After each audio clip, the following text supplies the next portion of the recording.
Hello, this is Alex Rage from NC State University, and I'm going to present our work on persist-level parallelism. Non-volatile memory is coming online and offers many benefits. However, because data can remain in memory for a long time without power, data written to NVM must be secured.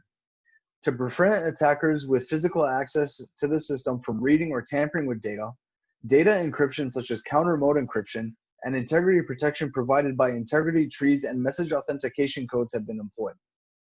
Furthermore, non-volatile memory is expected to support crash recoverability, where memory can be restored to a consistent state after a crash. This enables data to be stored in persistent data structures as opposed to files on disk. Crash recoverability is achieved through defining and using persistency models. Two prominent persistency models are strict persistency and epoch persistency. Strict persistency enforces store ordering across individual persists as they appear in program order. This results in write-through-like behavior, as data persists need to be atomically persisted in non-volatile memory before the next store can be persisted. We denote a persist with delta as seen in the example here. Epoch persistency is a more relaxed model, where stores within a programmer-defined epoch can be executed out of order, but stores across different epochs must be ordered. Persist barriers are typically employed to order persist depending on the persistency model implemented. Secure non-volatile memory introduces two new requirements for crash recoverability. First, correct plaintext values must be recovered after a crash occurs. And second, data recovery must not trigger an integrity verification failure upon system recovery. This leads us to ask two questions. What security elements must be persisted atomically in order to ensure correct data recovery? And what persist ordering constraints do we need to consider in order to ensure that both requirements are satisfied?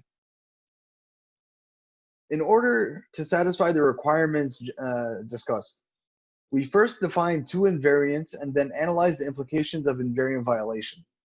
First, we define the crash recovery tuple invariant, where ciphertext, counter, MAC, and BMT roots corresponding to a data persist, collectively referred to as a memory tuple, must all be persisted together. This invariant guarantees data recovery and integrity protection for a single persist, but does not discuss persist ordering across multiple persists. Therefore, we also define the persist order invariant, which indicates that if a persist alpha 1 occurs before alpha 2 in persist order, assuming that the crash recovery observer will read the state between these two persists, then alpha 1 must persist before alpha 2. The security metadata corresponding to alpha 1 must also persist before alpha 2 in order to not violate the crash recovery tuple invariant, and so the ciphertext, counter, MAC, and BMT root of alpha 1 must persist before those of alpha 2. Not obeying either of these invariants could have serious implications, including incorrect plaintext recovery and compromised data integrity. While prior work has emphasized the need to persist various components of the memory tuple defined, persist ordering, specifically that of the BMT root update, have been overlooked. This has resulted in significantly underestimating the cost of correctly securing persistent memory.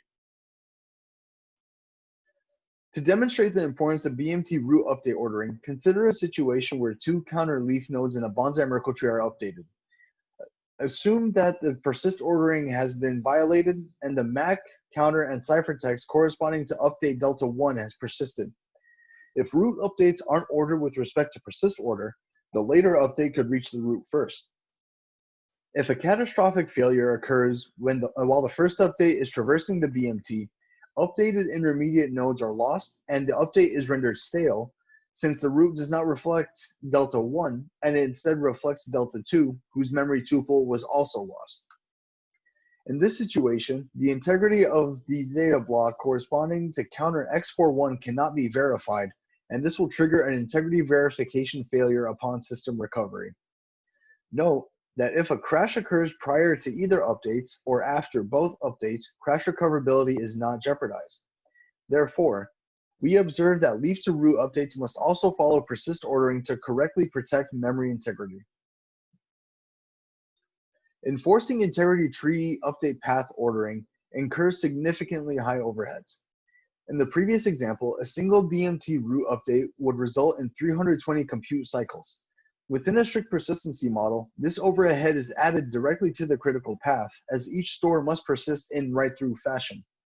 This overhead scales with the height of the BMT, with performance overheads as high as 720% observed in our experiments.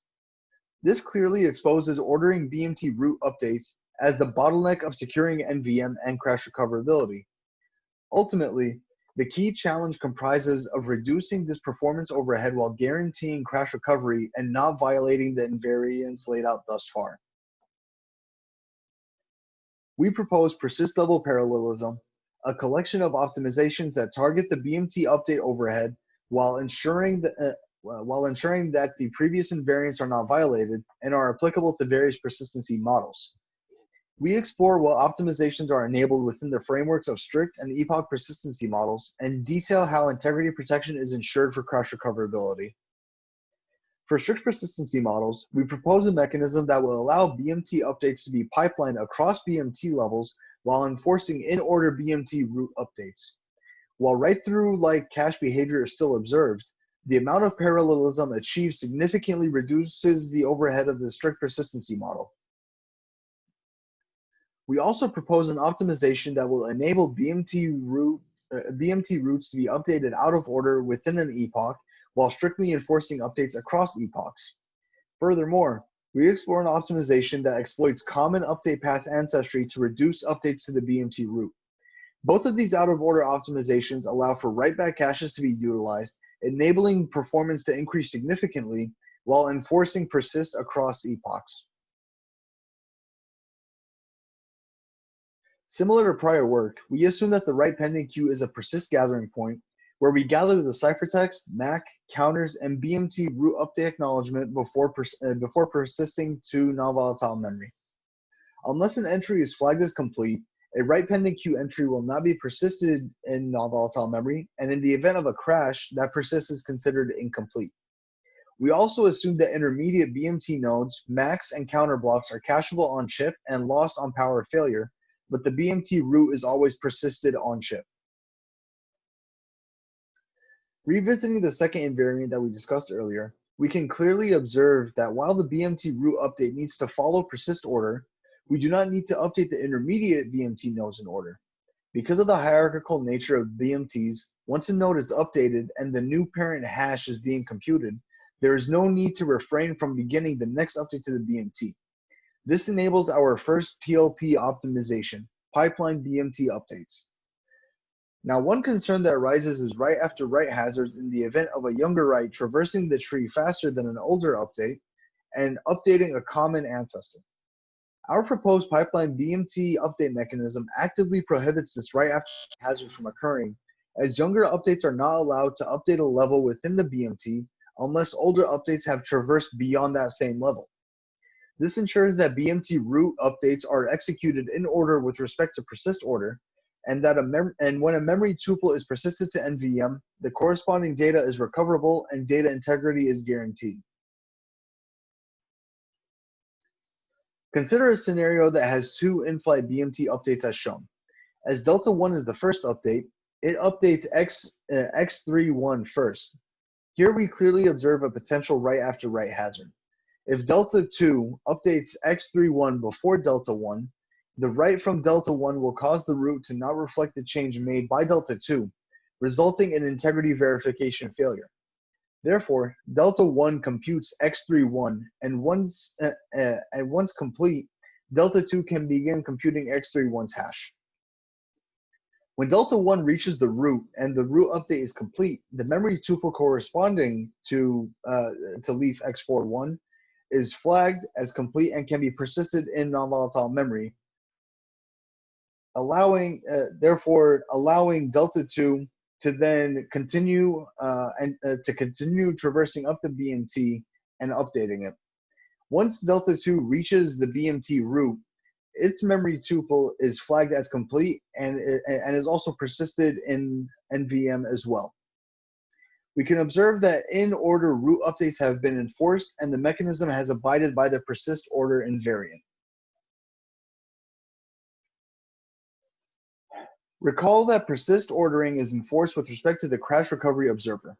In epoch persistency, it is assumed that a crash observer will not read the transient persistent state within an epoch, but will instead reason the persist order across epochs.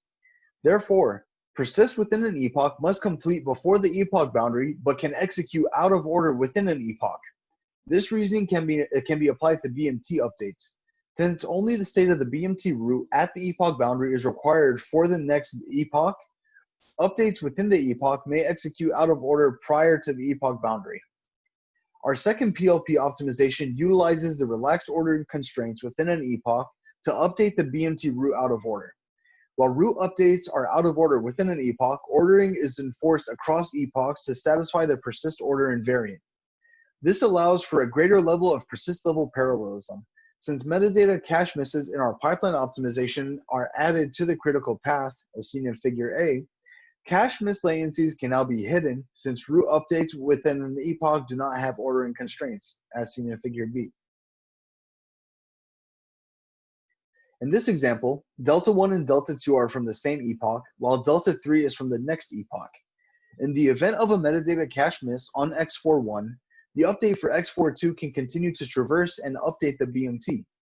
Once the cache miss has been resolved on X41, the update may begin traversing the BMT. Note that delta 3 has been locked at level 4 since it belongs to the next epoch. Now, once delta 2 updates the root, the counter and memory tuple corresponding to that update can be persisted in non-volatile memory. When delta 1 reaches the root, its memory tuple is also persisted in non-volatile memory, and the epoch barrier can therefore be retired, allowing for delta 3 to begin updating the BMT. Neither the persist order invariant or crash recovery tuple invariant have been violated, and we can observe that root update ordering enforcement has been maintained across epochs. A noteworthy aspect in our out-of-order update mechanism requires deeper analysis of BMT update paths for persist within an epoch. When update paths converge at a node other than the tree root, we denote that shared node as the least common ancestor. Writes from both updates are effectively redundant beyond the least common ancestor, and so our final optimization arises in the form of our coalescing BMT updates optimization. Common ancestors between two persists are found when scheduling both BMT updates, and the updates are then paired as coalescing siblings. When one sibling reaches the least common ancestor, it stops updating the BMT and delegates the rest of the update to the trailing sibling. This sibling then continues to update the BMT, and once the root has been updated, we can guarantee that it reflects the latest change from both updates. Once the root update acknowledgement is received, we flag both memory tuples as complete and persist them to non-volatile memory. This optimization provides the additional benefit of reducing the number of writes to the BMT root. In the example shown, we incur only one BMT root update instead of 3. To support our optimizations, we introduced 2 new hardware data structures. The persist tracking table reflects progress of individual persists and enables our pipeline optimization. The epoch tracking table tracks the progress of whole epochs and enforces strict ordering across epochs. The epoch tracking table and the persist tracking table both enable our out-of-order and coalescing optimizations. More details on these structures can be found within our paper. The configuration used for our experiments are as follows. We simulate 8 GB of PCM-based non-volatile memory, assume a hash latency of 40 compute cycles, and also assume a BMT height of 9 levels for the purpose of our experiments. We observed that strict sequential persistency has a performance overhead of 30x for full memory protection and 7.2x when protecting non-stack memory regions. With our pipeline optimization, we reduce this overhead to 6.9x for full memory protection and 2.1x for non-stack regions. This results in a 4.3x speedup for full memory protection and 3.4x for non-stack protection. Our out-of-order optimizations display even greater performance overhead reduction.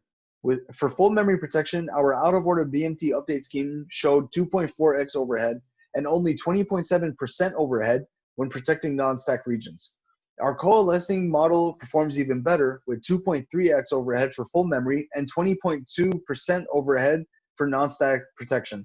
When comparing strict persistency to our coalescing optimization, our proposed mechanisms have reduced the overhead in ordering BMT root updates from 720% to 20.2%.